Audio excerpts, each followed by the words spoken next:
Hi friends, Greenland மெடிசலுக்கு தங்கள் அனைவரும் அன்புடன் அழைக்கின்றேன். இன்றைக்கி ஒரு ரெசிபி தேங்காய் சாதம் தான் செய்யலாம் அப்படின்ட்டுருக்கேன். தேங்காய் பால் சாதம் செய்யலான் இருக்கேன். பாருங்கள், இதுக்கு ஒரு தேங்காய் உடச்சி எடுத்து வச்சிட்டேன். இது மிக்சியில் அடித்து தேங்காய் பால் எடுத்து வச்சுக்கணும். இந்த தடவை நான் என்ன பண்ணலான் இருக்கேன் அப்படின்னா, மிக்சியில் நல்லா நைஸாக அரைச்சிட்டு அப்படியே ஊற்றி செஞ்சிடலாமான்னு சொல்லி பார்க்குறேன். தேங்காய் பால் எடுத்து அந்த தேங்காய் துப்பி வேஸ்ட் பண்ணாமல் அப்படி பண்ணலாமான்னு பார்க்குறேன். இது 2 பீஸ் சாப்பிட்றதுக்காக வச்சுருக்கேன். இதுக்கு பாருங்கள், ஒரு ஆலக்கு புழுங்கல் அரிசி தான் எடுத்து வச்சுருக்கிறேன். ஏலக்காய், கிராம்பு, முந்திரி, சோம்பு, அன்னாசி முக்கு, பட்டை, இஞ்சி துண்டு இதெல்லாம் வச்சுருக்கேன். தாளிக்கிறதுக்கு புதினா இலை வச்சுருக்கேன். பச்சை மிளகாய் ஒரு 5 பச்சை மிளகாய் கீறி வச்சுருக்கேன். பெரிய வெங்காயம், ஒரே ஒரு பெரிய வெங்காயம் நல்லா நைஸாக அரைஞ்சி வச்சுருக்கேன். அப்புறம் நெய், தாளிக்கிறதுக்கு நெய் வச்சுருக்கேன். இப்போ அரிசியை நம்ம ஊற வச்சிடலாம். ஒரு 10 நிமிஷம்.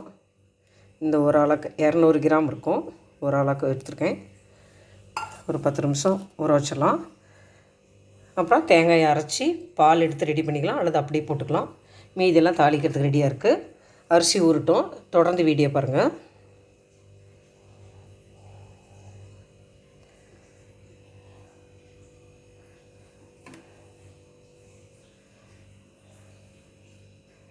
பச்சை அரிசிலையும் செய்யலாம், பாசுமதி அரிசிலையும் செய்யலாம். நீங்கள் எதில் வேணாலும் செய்யுங்க. நான் புழுங்கல் அரிசி தான் எடுத்திருக்கேன். தேங்காயை மிக்சியில் போட்டு ட்ரையாக ஃபஸ்ட்டு அரைச்சிக்கிட்டேன். இப்போ தண்ணி ஊற்றி அரைக்கலாம். தண்ணி ஊற்றி அரைச்சிட்டு காமிக்கிறேன். ஃப்ரெண்ட்ஸ், இங்கே பாருங்கள், அரைச்சிட்டு வந்துட்டேன். இது அப்படியே ஊற்றி செய்யலான் இருக்கேன். அந்த தேங்காய் அந்த துப்பி வேஸ்ட் பண்ண வேண்டாமே அப்படி சொல்லி. இப்போது குக்கர் அடுப்பில் வச்சுட்டேன். நெய் விட்டு முந்திரி ஃபஸ்ட்டு வறுத்து எடுத்து வச்சுக்கலான் இருக்கேன். பாருங்கள், 2 ஸ்பூன் நெய் விட்டு முந்திரி ஃபஸ்ட்டு வறுத்து எடுத்து வச்சுட்டு அதுக்கப்புறம் ரெடி ஆனதுக்கப்புறம் மேலே போட்டு கார்னிஷ் பண்ணலான் இருக்கேன். இப்போ இது முதல்ல எடுத்து வச்சிடலாம். பாருங்கள், முந்திரியை வறுத்து தனியாக எடுத்து வச்சுட்டேன். லாஸ்ட்டு கார்னிஷ் பண்ணிக்கலாம். இப்போ குக்கரில் ஏற்கனவே நெய்யெல்லாம் விட்டுருக்கு. கொஞ்சம் ரீஃபைண்ட் ஆயில் மட்டும் விட்டு அந்த பட்டை, கிராம்பு, சோம்பு, ஏலக்காய், அன்னாசி முக்கு இதெல்லாம் போட்டேன். இப்போ நம்ம எடுத்து வச்ச அந்த மசாலா ஐட்டம் எல்லாம் போட்டாச்சு. இதோட ஒரு பெரிய வெங்காயம் கட் பண்ணி வச்சுருக்கோம் இல்லையா, தக்காளி போட வேண்டாம், கலர் சேஞ்ச் ஆகிடும். பெரிய வெங்காயம், பச்சை மிளகா கொஞ்சம் வெடிக்கும், அதனால் கொஞ்சம் தள்ளி வச்சுக்கிறேன். அப்புறம் கீரி வச்சுருக்க பச்சை மிளகா, புதினா இலை இதெல்லாம் போட்டு வதக்கிக்கலாம். கொஞ்சம் தள்ளி வச்சுக்கிறேன். இப்போது தட்டி வச்சுருக்க இஞ்சியை போட்டுக்கலாம். மறுபடியும் ஒரு வதக்கலாம்.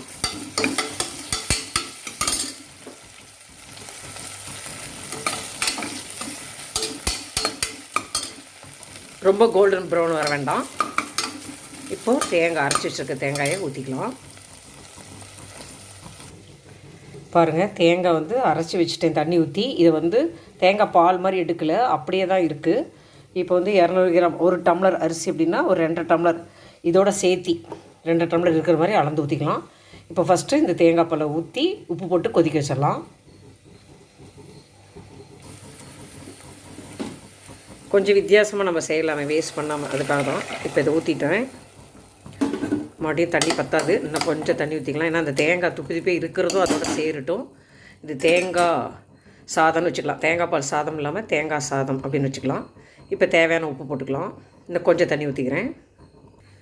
பாருங்கள் ஃப்ரெண்ட்ஸ், இன்னும் கொஞ்சம் தண்ணி ஊற்றிக்கிட்டேன். அதாவது 2 ஆளாக்கு, அதாவது ஒரு ஆளாக்கு அரிசிக்கு 2 ஆளாக்கு தண்ணி எடுத்துக்கிட்டேன். தேவையான உப்பு கொஞ்சமாக போட்டுக்கலாம். அப்புறம் 10 கூட மட்டும் போட்டுக்கலாம். இப்போ இது கொதிச்சுட்டுக்கிட்டோம். அதுக்குள்ளே அரிசி ஊறிடும். அதுக்கப்புறம் போட்டு 2 சவுண்டு விட்டு நிறுத்திடலாம். ஃப்ரெண்ட்ஸ், இங்கே பாருங்கள், இப்போ நான் தேங்காய் பால் எடுக்கலை, தனியாக எடுக்கலை, அப்படியே அரைச்சதை தான் ஊற்றிருக்கேன். இப்போ அரிசியை போட்டுடலாம். புழுங்கல் அரிசி தான். இப்போ கலந்து விட்டுட்டு 2 சவுண்டு வந்தோடனே நிறுத்திட வேண்டியதான். அதுக்கப்புறம் ஒரு 5 நிமிஷம் ப்ரீ ஹீட் பண்ண தோசைக்கல்லில் தம் போடுவேன். பழைய தோசைக்கல் ஒன்று இருக்குது பாருங்கள். இப்போ மூடிடலாம். பாருங்கள் ஃப்ரெண்ட்ஸ், வெயிட் போட்டாச்சு. இப்போ இது 2 சவுண்டு வரட்டும். பக்கத்தில் பாருங்கள் தோசைக்கல் ப்ரீ ஹீட் பண்ணி வச்சுருக்கேன். இது மேலே ஒரு 5 மினிட்ஸ் சிம்மில் வச்சு தம் போட்டுடணும். இது சவுண்டு வரட்டும். இங்கே பாருங்கள் தம் போடுறதுனா இப்படி தான். பழைய தோசைக்கல்லில் ப்ரீ ஹீட் பண்ணிவிட்டு ஒரு 5 மினிட்ஸ் வந்து நம்ம இந்த குக்கரை வச்சிட்டோம். இப்போது ஹீட் அடங்கிடுச்சு. திறந்து பார்க்கலாம். பாருங்கள் ஃப்ரெண்ட்ஸ், எம்மியாக இருக்குது. இப்போ இதை வந்து நம்ம நெய்யில் வறுத்த முந்திரியை போட்டுக்கலாம். இப்போ நான் அதை எடுத்து காமிக்கிறேன். ஃப்ரெண்ட்ஸ், இங்கே பாருங்கள் கப்பில் எடுத்து வச்சுருக்கேன். ஒரு கப்பு சும்மா அழகாக இருக்கட்டுமேனு இங்கே கொஞ்சம் வச்சுருக்கேன். கார்னிஷ் பண்ணிருக்கேன். வறுத்த முந்திரி போட்டு கார்னிஷ் பண்ணிருக்கேன். இதுக்கு உருளைக்கிழங்கு வறுவல், சிக்கன் கிரேவி, மட்டன் வறுவல், சிக்கன் வறுவல் இந்த மாதிரி வச்சு சாப்பிட்டா சூப்பராக இருக்கும். நெய் சாதம் மாதிரி சூப்பராக இருக்கும். இப்போ நான் தேங்காவும் தட்டுவடை, வெங்காய பக்கோடா, ஸ்நாக்ஸ் வச்சுருக்கேன். துவையல் இருக்குது. துவையலும் வச்சு சாப்பிட வேண்டியதான். இந்த வீடியோ பிடிச்சிருந்தால் லைக் பண்ணுங்கள், ஷேர் பண்ணுங்கள், கமெண்ட் பண்ணுங்கள். க்ரீன்லேண்ட் மெட்ரி சேனல் இதுவரை சப்ஸ்கிரைப் பண்ணாமல் சப்ஸ்கிரைப் பண்ணுங்கள். அப்படியே பெல் ஐக்கானை கிளிக் பண்ணுங்கள். அப்போ தான் நான் போடக்கூடிய வீடியோக்கள் உங்களுக்கு நோட்டிஃபிகேஷன் வரும். இந்த வீடியோ பிடிச்சிருந்தால் உங்களுடைய ஃப்ரெண்ட்ஸுக்கும் ரிலேஷனுக்கும் ஷேர் பண்ணிவிடுங்க. ஓகே ஃப்ரெண்ட்ஸ், அடுத்த வீடியோவில் பார்க்கலாம்.